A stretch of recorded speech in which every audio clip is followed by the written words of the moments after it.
Bonjour et bienvenue dans cette nouvelle édition. Un message de félicitations pour commencer. Le président de la République, Ismaïl Omar Guelleh, a adressé aujourd'hui dimanche un message de félicitations au président de la République démocratique et fédérale d'Éthiopie, Mulatu Teshome, dans le pays célèbre l'anniversaire de sa fête nationale.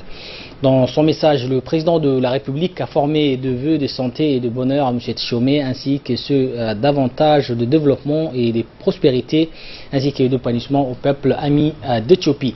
Avec sa croissance à 2 chiffres, à valeur aujourd'hui de modèle de développement pour la grande majorité des pays africains, écrit le président Guelleh. Je me réjouis aussi du binôme de réussite que forme l'Éthiopie avec Djibouti en matière d'intégration économique, a également noté les chefs de l'État djiboutien, réitérant ainsi ses vœux de bonne fête à tous les ressortissants de ce pays frère, amis et voisins. Un message similaire a été envoyé dans la même journée d'aujourd'hui au Premier ministre de ce pays, M. Haile Mariam Desalegn. Et puis une cérémonie de signature d'accord cadre pour la promotion de l'entrepreneuriat féminin a eu lieu ce matin à la Chambre des commerces de Djibouti. La signature a eu lieu entre la ministre de la promotion, la ministre de la femme et de la famille, Moumina Ahmed, et le président de la Chambre des commerces de Djibouti, M. Youssouf Moussa Dawale. À noter que le président de la Chambre des commerces s'est dit très fier de la signature de cette convention qui, selon lui, renforcera les actions en vue d'appuyer les jeunes promoteurs et leur permettre aussi de bénéficier d'un soutien concerté. Cette initiative s'inscrit dans la volonté du président de la République d'encourager le développement d'esprit d'entrepreneuriat chez les jeunes, a-t-il souligné. Il a également rappelé que depuis 2010, date de la tenue du Forum sur l'emploi et l'esprit entrepreneurial, la Chambre de commerce de Djibouti a mis en œuvre les moyens et les outils pour aider davantage les entrepreneurs à structurer leurs idées et à réaliser donc leur entreprise. De son côté, la ministre de la Femme et de la Famille s'est également félicitée de la signature de cette convention, qui a-t-elle dit, concrétise donc la volonté de promouvoir l'entrepreneuriat comme véritable choix de la lutte contre le chômage dans le pays. Dans le reste de l'actualité nationale, l'atelier des formations sur le renforcement des capacités des députés et assistants parlementaires a pris fin donc au sein de l'Assemblée nationale. Il s'agissait de maîtriser les techniques d'élaboration des lois, de l'exercice des droits d'amendement et des principes inhérents à la constitutionnalité des lois. La clôture de l'atelier a réuni les députés issus des diverses commissions et particulièrement ceux de la commission de législation, de l'administration parlementaire et d'un consultant international. Des discussions sur les grands principes de droit, sur les techniques d'élaboration se sont déroulées durant les travaux. L'atelier a porté sur les principes de base de la rédaction législative, sur le droit d'exercice, le droit d'amendement, ainsi que sur les principes relatifs à la fonctionnalité des lois ou encore sur le contrôle de la constitutionnalité des lois, c'est-à-dire à savoir l'ensemble des procédures ayant pour objet de garantir la suprématie de la Constitution en annulant ou en paralysant l'application de tout acte qui leur serait contraire. Dans le mot de clôture de l'atelier survenu jeudi, le député Ali Chahem a remercié donc le consultant international délégué, M. Traoré, ainsi que les partenaires pour l'organisation de cet atelier qui seront suivis par d'autres formations pour renforcer les capacités des parlementaires et des assistants de ces parlementaires. Conformément au protocole sur les consultations entre le ministère des Affaires étrangères de la coopération internationale et le ministère des Affaires étrangères de la Fédération de Russie, une réunion de travail a été organisée le 25 mai 2017 entre les deux pays qui ont eu donc un échange sur les relations bilatérales, mais aussi sur plusieurs questions d'ordre régional et international. Cette réunion a été coprésidée par M. Yassine Hussein Douali, directeur des relations bilatérales, et Georgay Tchevik pour la Russie, qui est donc le sous-directeur du département Afrique au ministère des Affaires étrangères de la Russie. Dans le reste de l'actualité nationale et dans le cadre des activités de consultation de mise en œuvre par la direction des régions sanitaires du ministère de la Santé pour le rapprochement des soins des populations des régions de l'intérieur, l'équipe mobile d'Obok s'est déplacée dans les localités des Fliris et Falaka. Le but de l'équipe mobile est de prodiguer des soins dans les localités où une structure où une structure de santé était donc inexistante. Les prestations offertes à la population de la localité étaient constituées des consultations médicales pour adultes. Donc 60 personnes ont bénéficié de ces soins. Les soins post et prénatal également, 5 femmes ont pu bénéficier de ces soins. Ces prestations comprennent également la vaccination, la consultation pédiatrique ainsi que la promotion de l'hygiène et la nutrition. Et enfin, ces actions de localisation des consultations médicales se font sur une programmation mensuelle planifiée par le médecin-chef de la région, d'Obok. La fondation Douala Zakat a procédé à la distribution de la tranche 2017 de la cotisation du parrainage pour la région de Tadjoura. C'est le directeur général Suleiman Hussein qui a présidé la cérémonie de distribution en présence des préfets de Tadjoura Abdul Malik Mohamed et le directeur régional de cette fondation en charge des collectes de la Zakat. 186 personnes ont bénéficié de ces gestes avec une enveloppe de 35 000 francs par personne. 76 orphelins faisaient partie de deux personnes qui ont donc bénéficié de ces gestes de la part de Douala Zakat. Et puis dans la page sport de cette édition et dans le cadre de la première édition du tournoi interministériel, le secrétariat d'État à la jeunesse et au sport a aplati le ministère de l'énergie lors de la finale par un score de 5 buts à 0. Ce sont les 16 meilleurs joueurs du tournoi qui se sont retrouvés vendredi au complexe du roi Fahad. Dès l'entamée du match, la domination du secrétariat d'État à la jeunesse et au sport était impressionnante avec 115% de possession de balles. L'expérience a joué en faveur de cette équipe du secrétariat d'État à la jeunesse et au sport. De son côté, l'équipe du ministère de l'énergie semblait être en panne tellement la domination était là en seconde partie.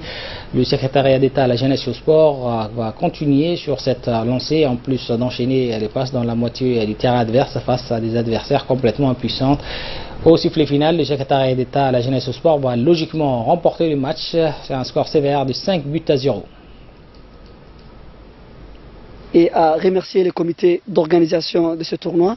Je remercie aussi le secrétaire d'État à la jeunesse et au sport, son Excellence Hassan Mohamed Kamil, qui a appuyé ce projet qui vise à lutter non seulement l'inactivité et la solidarité au niveau des employés, mais qui vise également à tisser des liens entre les employés des différents ministères. Je remercie à tous les joueurs de ces ministères qui ont fait preuve d'une volonté pour ce tournoi. En matière de catastrophes naturelles et concernant l'actualité internationale, les secouristes étaient à pied d'œuvre dimanche pour tenter de distribuer une aide à un demi-million de Sri Lankais déplacés par les pires inondations sur l'île en 10 ans qui ont fait au moins 126 morts. De nombreux villages étaient cependant toujours sous les eaux dimanche selon les responsables des équipes médicales qui ont été envoyées dans ces zones les plus touchées pour tenter d'empêcher l'apparition des maladies comme le choléra. Nous avons l'expertise pour faire face à ce type de situation, a déclaré le ministre sri-lankais de la Santé, Rajitha Senarat. Les fortes pluies de vendredi ont été à l'origine des pires glissements de terrain et d'inondations. Et puis l'attaque meurtrière perpétrée vendredi dans le centre de l'Égypte contre un bus transportant des chrétiens coptes a été revendiquée samedi par l'organisation de l'État islamique. L'attaque perpétrée vendredi dernier contre les pèlerins coptes dans le centre de l'Égypte a été revendiquée par l'EI samedi, donc hier, par le biais de son agence de propagande Amaq. En représailles samedi, l'aviation égyptienne a de nouveau mené des raids contre des camps libyens abritant des djihadistes soupçonnés d'être lié à l'attaque du bus qui s'est soldée par la mort d'au moins 29 personnes, dont de nombreux enfants. On marque une pause et on se retrouve pour la seconde partie de cette édition.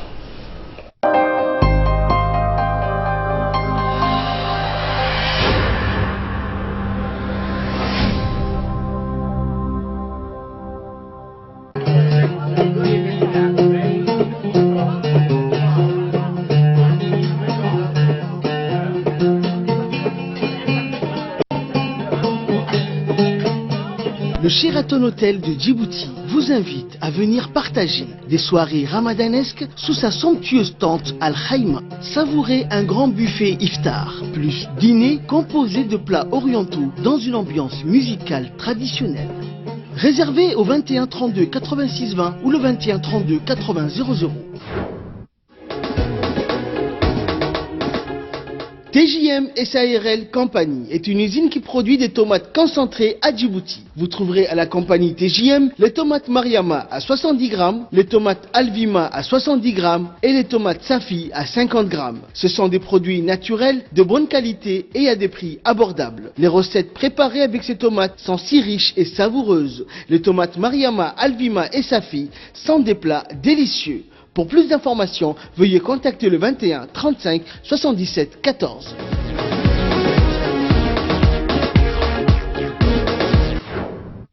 Coca-Cola?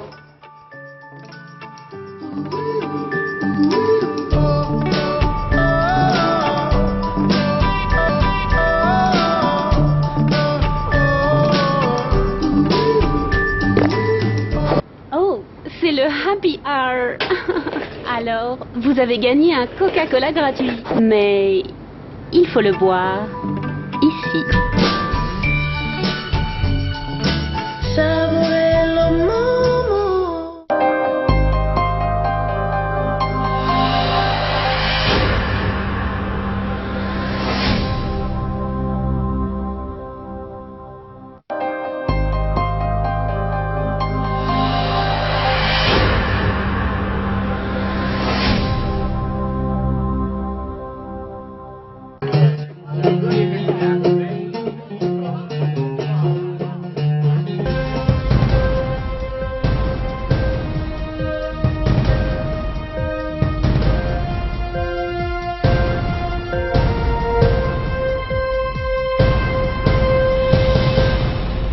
On parle santé pour la seconde partie de ce journal, santé et notamment le virus Zika qui est apparu pour la première fois en Inde. Oui, effectivement, Abdelhamid, bonjour à toi, bonjour à tous. Les autorités indiennes ont confirmé donc les premiers cas de virus Zika dans ce pays. C'est qu'annoncé donc l'OMS, l'Organisation mondiale de la santé. L'Inde étant le dernier pays en date touché par cette infection virale, tenu responsable de microcéphalie chez des bébés nés des mères infectées.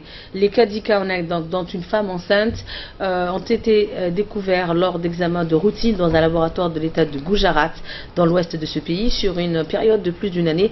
C'est qu'a donc précisé l'OMS. Il n'existe aucun vaccin donc, ni aucun traitement contre le Zika, transmis par des moustiques ou lors des relations sexuelles.